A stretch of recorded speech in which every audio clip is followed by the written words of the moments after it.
Welcome to the fifth video in this series of Grammar with Clarity for Everyone. This lesson is going to talk about the difference between phrases and clauses in a way that will really help us connect with this.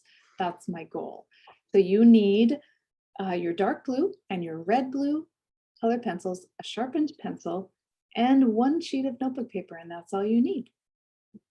All right, the first thing that we're going to do at the top of our sheet of notebook paper is put a number 5 to indicate the fifth lesson. And then we're going to go ahead and write the title, which is The Differences Between Clauses and Phrases.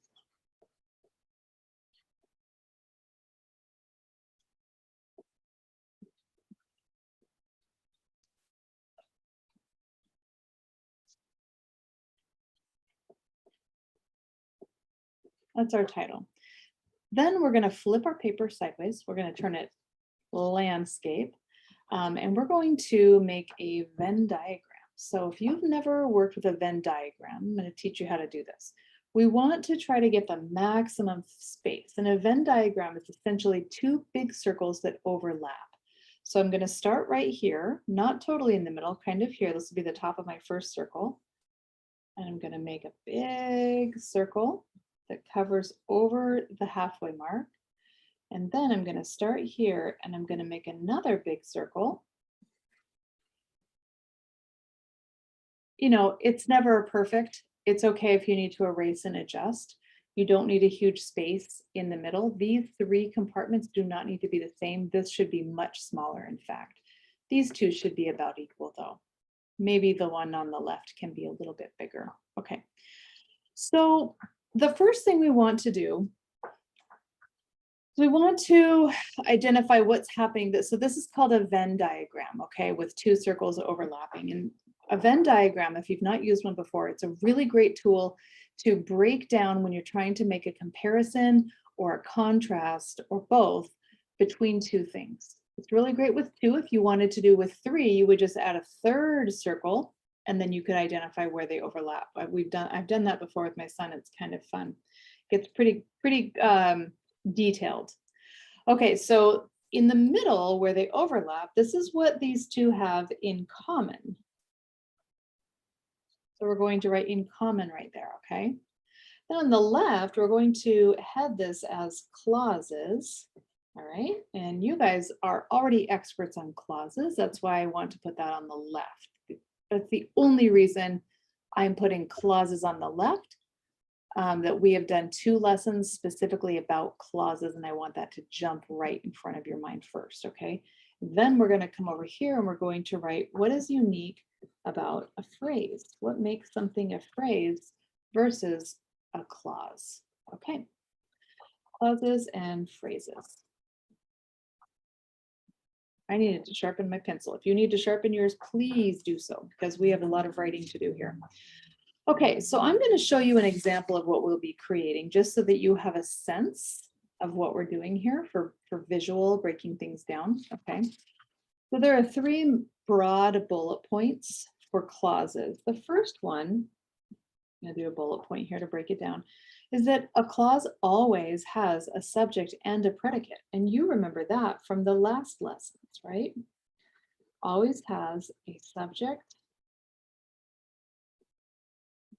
plus a predicate. We know this. If we can pick that out, we know it's a clause, okay? Then we have 2 categories of clauses. The first one being the independent clause.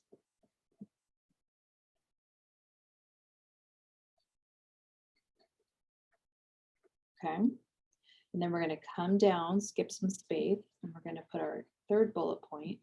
The second one being the dependent clause.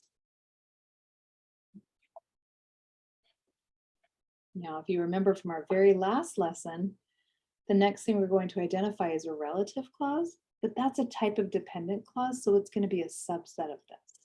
But before we put anything specific about independent clause versus dependent clause, let's do our color coding real quick, okay? Because remember, color coding is helpful. It helps everything kind of jump out. So let me go over my bullet point. I'm gonna just, oops, I accidentally grabbed my purple. They look the same in the dark. Okay, dark blue. Go ahead and go over, bold. I probably should sharpen this. Okay, and then we'll have my red and go over this. Is this optional? Nope. If I do it, you do it. Okay. Just stop your video if you need. If I'm going too fast, just stop your video. But if I do it, you do it. Okay, so what do we know that what makes an independent clause distinct from a dependent clause? Well, it's really simple. It's independent. So it stands alone as a complete thought. So I'm going to do a subset, and instead of a bullet point, I'm going to use an asterisk here. And I'm going to write stands alone as a complete thought. Okay, that's how we know something is an independent clause. Well, what about a dependent clause? Well, a dependent clause, we're going to have two asterisks here. The first one, we're going to say does not form a complete thought.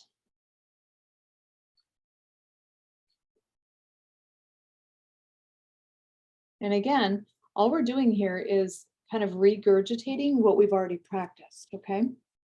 Putting it into a Venn diagram. This is not new. New is going to be over here.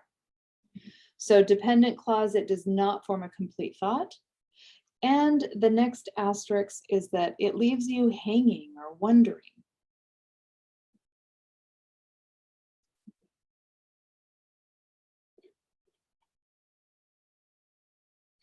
Okay. Now we're going to go ahead and add our relative clause. So I'm going to put like an arrow right here just to kind of show that this is a subset. And this is where I'm going to write relative clause. And then, you know, just like we did before, we're going to give it its due. It's its own distinctive type of clause, but it is also technically a dependent clause. So we're going to go ahead and give it its red. Okay. And what are we going to say about relative clause that you know, to identify it as its unique self? Well, one thing we're going to say is that it is a type of dependent.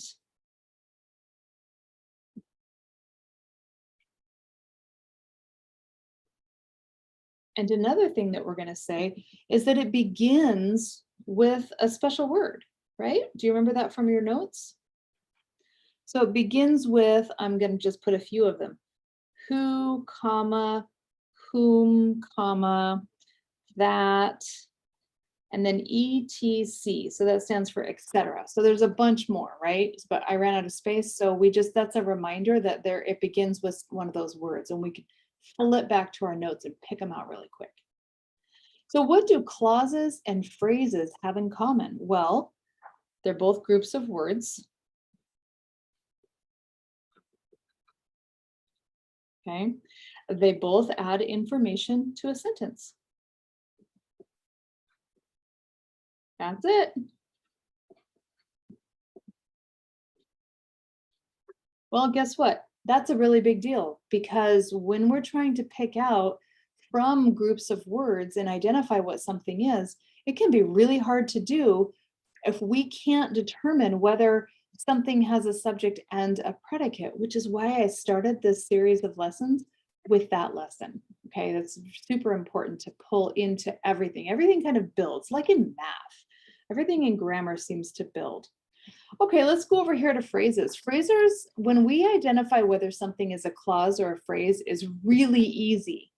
The tricky part of phrases, where people start to shut down and get frustrated and overwhelmed, is trying to determine what type of phrase something is, okay? That's not today's lesson.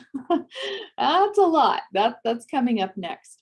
But we're just going to identify, how do we determine whether something is a phrase versus a clause? Okay, so here are the things that we look at for phrases. There are three.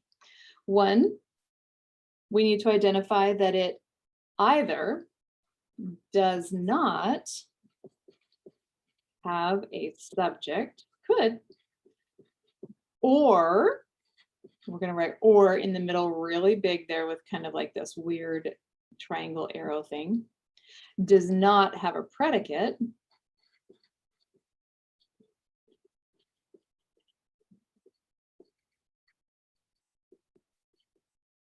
Or again, right in the middle there with that kind of weird, again, this is some note-taking stuff, right, to get this to jump out at you. Does not have either one.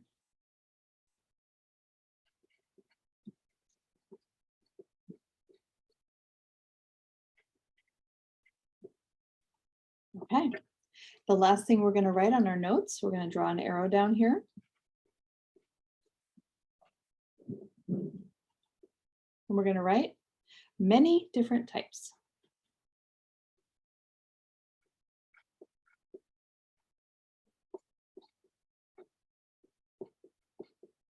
And that's not for today's lesson.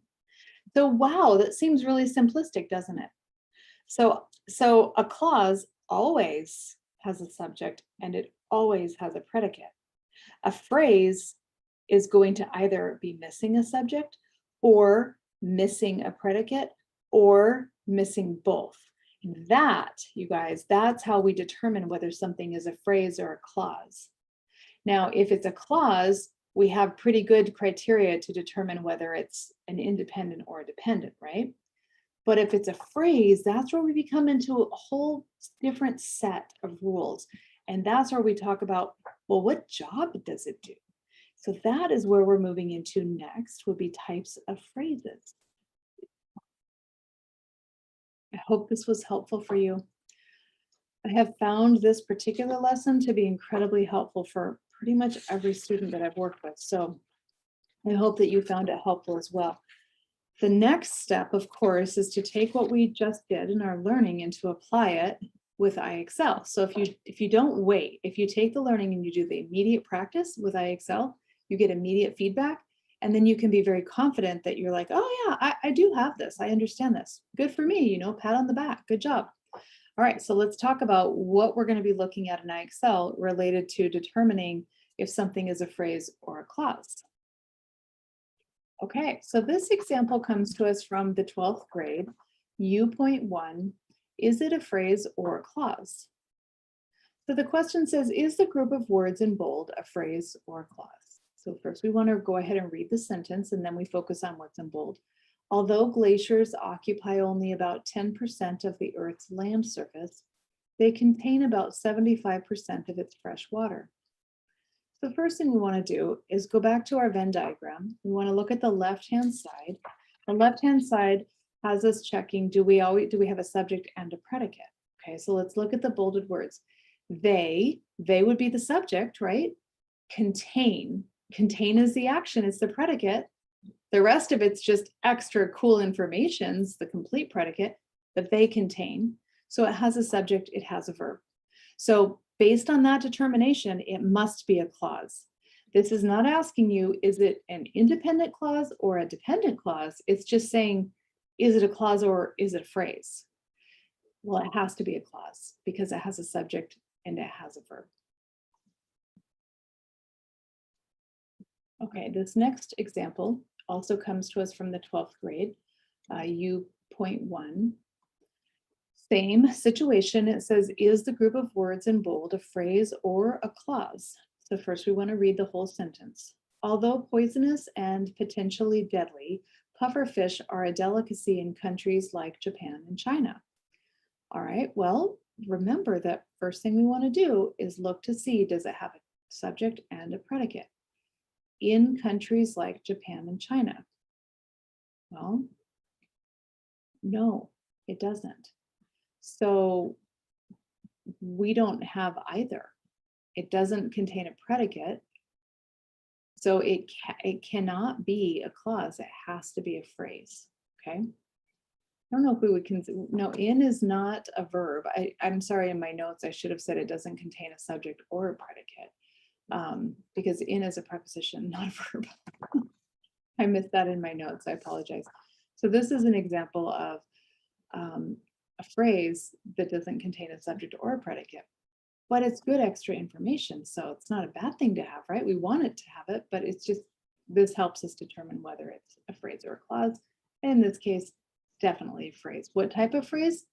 We're not there yet. I'll tell you it's a prepositional phrase, and that's because of the word in, but we're not there yet. That's next lesson.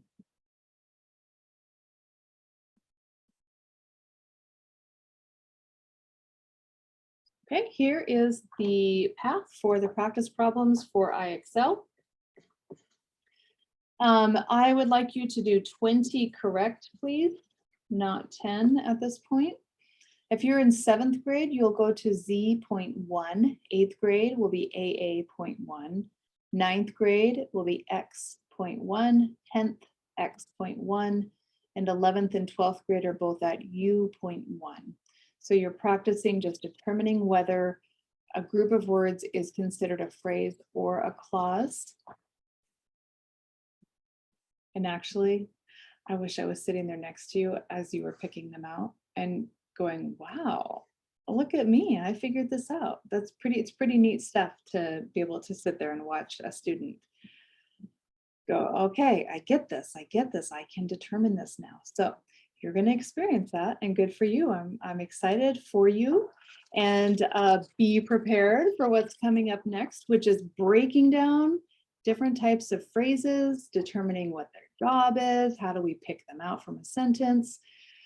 We'll try to make it as engaging as possible. I might even probably break it into 2 separate videos as opposed to just one, because that would be a lot. It'll be a long one if I just do one. All right, everybody, signing off. Good job. Thank you for hanging in this far.